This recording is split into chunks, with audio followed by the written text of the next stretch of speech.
सध्या आपल्या राज्यामध्ये आणि संपूर्ण देशात एक अत्यंत गंभीर प्रश्न उपस्थित होऊ लागलाय की खरंच भारतातील लोकशाही जिवंत आहे की संपत चालली आहे। जर एखादा लोकप्रतिनिधी जनतेचा हक्काचा माणूस किंवा सर्वसामान्यांचा आवाज बनून कोणी प्रशासनाला प्रश्न विचारत असेल तर त्याचा आवाज दाबण्याचं काम ही व्यवस्था करते का?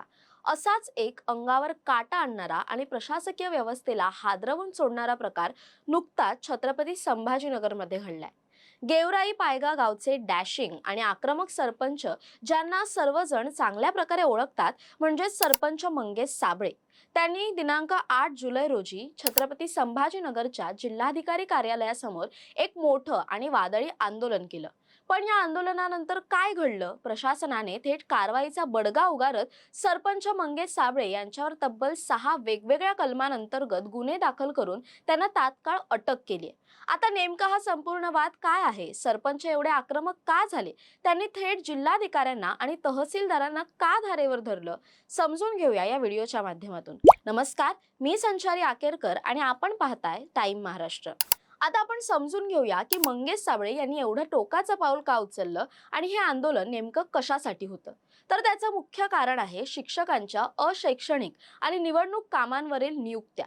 सध्या संपूर्ण जिल्ह्यामध्ये निवडणूक आयोगाच्या सूचनेनुसार मतदार याद्यांच्या पुनरीक्षणाचं काम, ज्याला आपण SIR म्हणजे स्पेशल इंटेन्सिव्ह रिव्हिजन म्हणतो, आणि BLO म्हणजेच बूथ लेवल ऑफिसरचं ड्युटी देण्याचं काम मोठ्या प्रमाणावर सुरू आहे। प्रशासनाने काय केलं तर अनेक जिल्हा परिषद शाळांमधील 50% अधिक शिक्षकांना या निवडणूक कामांवर लावून दिलं।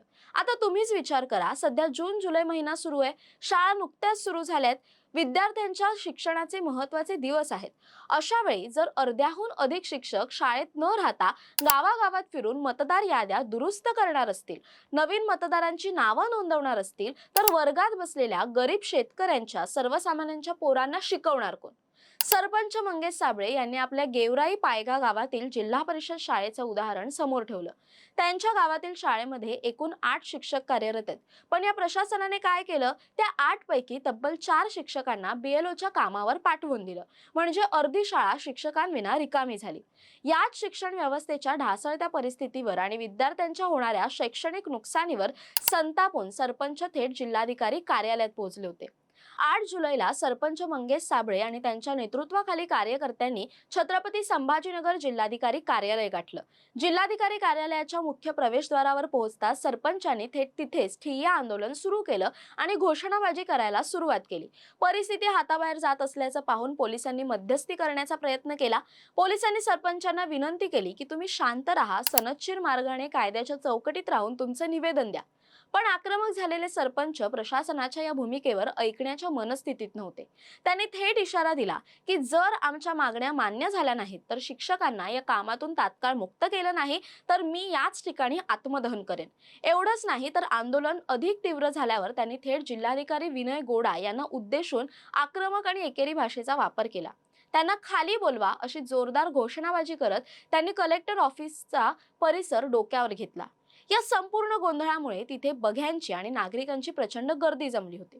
या संपूर्ण गदारोळाची माहिती मिळताच फुलंब्रीच्या तहसीलदार योगिता खटावकर या सुद्धा तात्काळ जिल्हाधिकारी कार्यालयात दाखल झाल्या। मात्र संतापलेल्या सरपंचांनी तहसीलदारांनाही सोडलं नाही।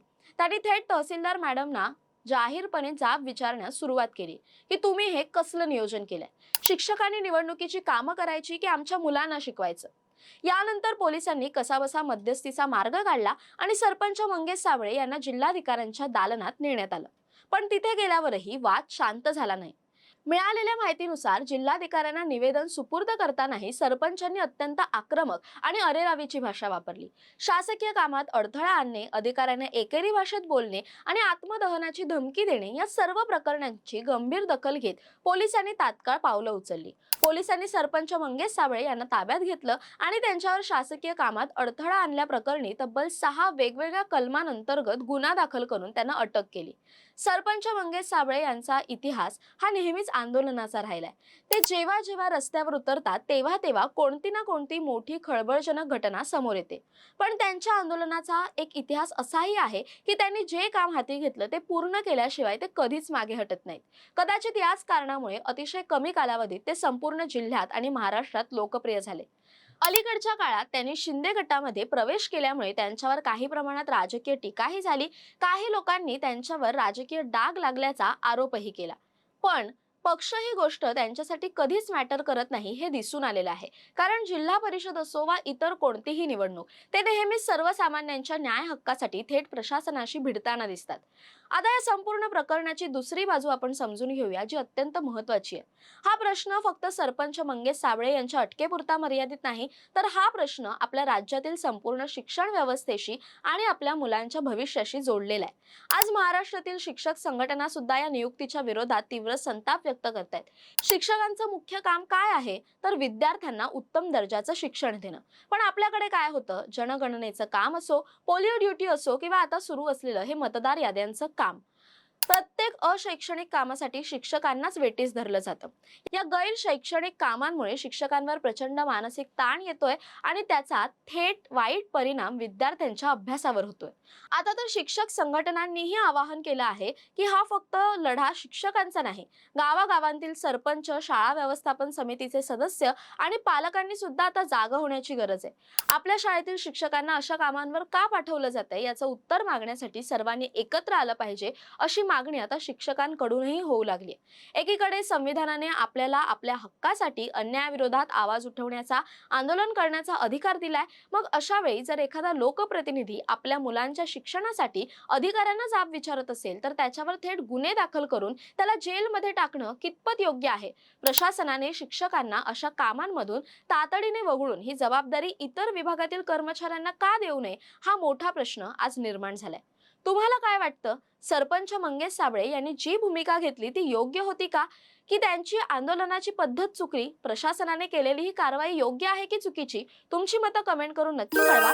तसेच अशा नवनवीन व्हिडिओसाठी टाइम महाराष्ट्राला सबस्क्राईब करा. धन्यवाद.